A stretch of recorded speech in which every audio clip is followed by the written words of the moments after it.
Okay, as I mentioned, I was cut off at about the negative. If you put in a negative number, obviously it's not logical to do that, unless there's something I'm not familiar with. Like maybe it does go in the negatives if you, guess you could owe someone. So maybe it is logical. But one thing that might probably not be logical would be if you put a negative hourly rate, because it would produce a negative gross pay or a negative net pay, which would be kind of silly. But anyway, this is where we left off. Let me get back to the spreadsheet. This is going to be a two-parter, by the way.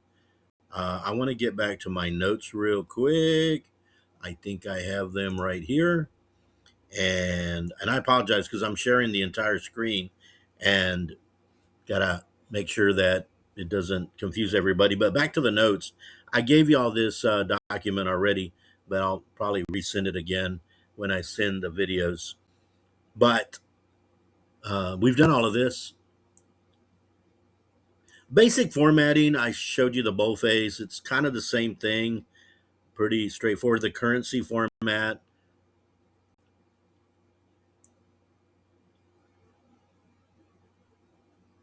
we talked about the equal sign is what you start a formula with. You can see samples in my notes. Again, I'll reshare these with you. Plus, they're here in the video too. These are just examples. The addition is the plus sign. The asterisk or the star is the multiplication. We did the sum function, but you could have easily typed it in that way, or used the auto sum, which was that strange looking E, if you will. You can also average cells, like for grade books. And of course, you save the document. You should save because I'm going to want you to send it to me for the homework. And then, of course, exit Excel. But we're not quite done. Since I get a new 15 minutes, I have a little time that I can come back to. But anyway, you could, there's a lot of formatting you can do. I won't dwell too long on it. Maybe you want to emphasize a certain row, you can highlight and use the highlight, the fill color. Maybe you want to emphasize that for whatever reason. Again, if we add anything else here, bananas, 3 bunches of bananas at 298, and you're like, look at that, it's automatic because I already did the sum function. This is wrong. Let me put it back to 6. And that's how we have that. So it's good to when we had summed all this to have left that blank row.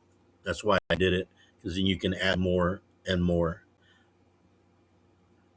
But this is basically what I want you guys to do. And then when it's all finished, save as, right here, save as, put it somewhere. I'll just for now I'm just gonna put it I'm gonna put it on this PC for now, and just find the desktop or something. I'm not sure.